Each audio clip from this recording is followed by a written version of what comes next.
Hello नमस्कार दोस्तों, स्वागत है आपके अपने YouTube channel education first information 2.0 में। तो साथियों, ये वीडियो आपके लिए महत्वपूर्ण होने वाली है क्योंकि इस वीडियो में आपको कराने वाले हैं क्लास 6 की सामान्य विज्ञान एनसीईआरटी वेस्ट। तो चलिए स्टार्ट करते हैं। यदि आपको वीडियो पसंद आए तो वीडियो को लाइक करके अपने फ्रेंडों को शेयर कर दें ताकि ऐसी वीडियो आपको मिलती रहे। तो ये आपके लिए BPSC tyre 4.0, DSSB and CTET जैसे एग्जाम के लिए आपके लिए हेल्पफुल हो जाएगी। तो आज हमारा चैप्टर 5 है जिसमें हम देखने वाले हैं पदार्थों का पृथक्करण। एनसीईआरटी आधार बैच ही हमने स्टार्ट कर दिया है जिसमें हम एनसीईआरटी के ऑल सब्जेक्ट इसी तरीके से करने वाले हैं। तो चलिए, आज हमारी क्लास 5 है और चैप्टर भी आपका 5 हो जाएगा, पदार्थों का पृथक्करण। तो चलिए स्टार्ट करते हैं। चैप्टर 5 है पदार्थों का पृथक्करण। मिश्रण, इसमें है एक पॉइंट मिश्रण कि मिश्रण किसे कहते हैं कि दो या दो से अधिक तत्व या यौगिक उनके मिलने से बनता है, मिश्रण कहलाता है। हवा एक मिश्रण है, इसमें कई गैसें मिले हुए जैसे ऑक्सीजन, नाइट्रोजन, हाइड्रोजन आदि। क्या? ऑक्सीजन, नाइट्रोजन, हाइड्रोजन आदि। उसके बाद आगे देखते हैं पृथक्करण की विधियां। क्या है? पॉइंट अगला है पृथक्करण की विधियां कौन कौन सी हैं। तो पहला हो जाएगा हस्तचयन। हस्तचयन यानी हाथों द्वारा जिस चीज़ का पृथक्करण किया जाता है। देखते हैं किस तरीके से।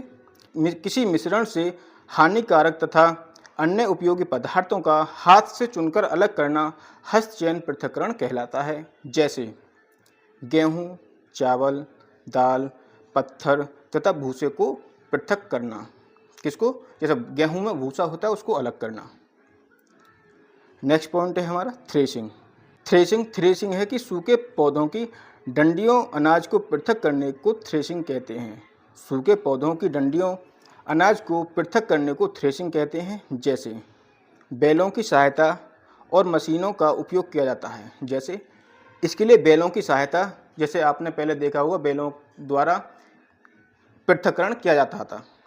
उसके बाद मशीनों का उपयोग किया जाता है।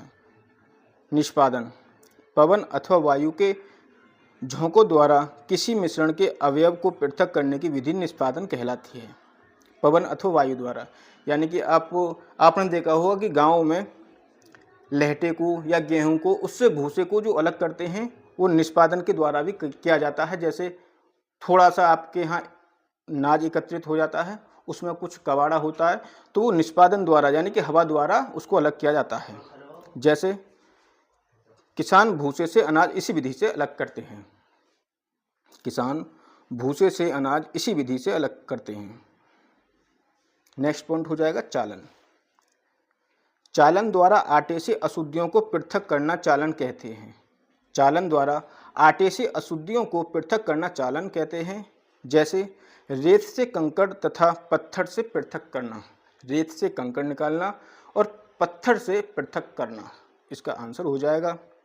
अवसादन, किसी तरल मिश्रण में भारी ठोस पदार्थ के नीचे बैठने की प्रक्रिया को अवसादन कहते हैं। क्या? कि किसी तरल मिश्रण में भारी ठोस पदार्थ के नीचे बैठने की प्रक्रिया को अवसादन कहते हैं। जैसे जल की तली, क्या? जल की तली में भारी कण नीचे बैठ जाते हैं। जल की जो जल होता है, किसी बाल्टी में आप जल भर दो तो उसमें जो भारी भारी कण होंगे वो आपके तले में बैठ जाएंगे। निस्तारण, रेत और जल के मिश्रण में रेत के भारी कण तली में बैठ जाते हैं। निस्तारण विधि द्वारा जल को पृथक किया जाता है। निस्तारण विधि द्वारा जल को पृथक किया जाता है, तो इसका यह आंसर हो जाएगा। नेक्स्ट, जैसे जल में महीन कण को अलग करना। जल में महीन कण को अलग करना। निस्यंदन, निस्यंदन क्या है? मिश्रण पदार्थ में ठोस या द्रव को अलग करने की विधि को निस्यंदन कहते हैं। जैसे रेतीले जल को स्वच्छ जल को प्राप्त करना। रेतीली जल से, जो आपका रेतीले जल होता है उससे स्वच्छ जल को प्राप्त करना वो निस्यंदन कहलाता है। नेक्स्ट, बाष्पन। बाष्पन क्या है? जल को उसके वाष्प में परिवर्तन करने की प्रक्रिया को बाष्पन कहते हैं। बाष्पन किसे कहते हैं? कि जल को उसके बाष्पन से परिवर्तन करने की प्रक्रिया को बाष्पन कहते हैं। जैसे सूर्य के प्रकाश से जल गर्म होकर वाष्प द्वारा धीरे धीरे वाष्प में बदलने लगता है। जैसे कि सूर्य के प्रकाश से जल गर्म होकर वाष्पन द्वारा धीरे धीरे वाष्प में बदल जाता है। नमक, सूर्य के प्रकाश से जल गर्म होकर वाष्पन द्वारा धीरे धीरे वाष्प में बदलने लगता है। कुछ समय बाद जल वाष्पित हो जाता है। देखें एक बार और इसकी परिभाषा को कि सूर्य के प्रकाश से जल गर्म होकर वाष्पन द्वारा धीरे धीरे वाष्प में बदलने लगता है। कुछ समय बाद जल वाष्पित हो जाता है तथा ठोस लवण नीचे बच जाते हैं, जिसमें लवणों के मिश्रण का शोधन करके साधारण नमक प्राप्त किया जाता है। आगे संतृप्त विलयन। क्या? संतृप्त विलयन, जिस विलयन में कोई पदार्थ और अधिक न घुल सके, जिस विलयन में कोई पदार्थ और अधिक न घुल सके वह उस पदार्थ का संतृप्त विलयन होता है। विलय, कुछ पदार्थ जल में घुल जाते हैं, जैसे पानी और नमक। क्या? पानी और नमक। नेक्स्ट, किसी पदार्थ के विलयन को गर्म करने पर उसमें और अधिक पदार्थ घोल जा सकता है। क्या है कि किसी पदार्थ के विलयन को गर्म करने पर उसमें और अधिक पदार्थ घोल जा सकता है। तो ये थी आज की हमारा क्लास 6 की चैप्टर 5।